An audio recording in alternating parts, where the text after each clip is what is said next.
Improper airflow can cause a furnace to shut off its burners while the blower keeps running because the system senses heat buildup and trips safety controls to prevent damage. Low airflow means heat from the burners is not moving through the heat exchanger fast enough, which raises internal temperatures and triggers high limit switches to shut down the burners until the unit cools. Start by checking filters monthly and replace them when they look dirty or after 3 months at most in typical homes. A clogged filter can cut airflow dramatically. Inspect supply and return registers and remove furniture or drapes blocking them. Then manually feel for strong, consistent airflow at several registers to confirm distribution. Walk attic and basement ducts where accessible and look for crushed, disconnected, or heavily insulated runs that restrict flow and seal obvious gaps with foil tape or mastic to prevent loss of pressure.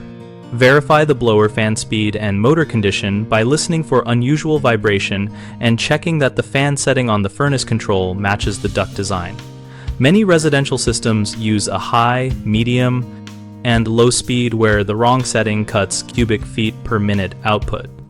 If the high limit trips often even after these steps, have a technician measure static pressure and inspect the heat exchanger and fan motor, because persistent high pressure may indicate undersized ducts or a failing motor needing replacement.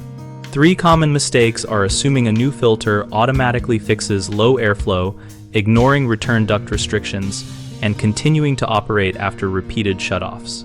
Replacing a filter with the wrong size or low-quality filter can still restrict flow, so choose the correct pleated filter rated for your furnace and confirm proper fit.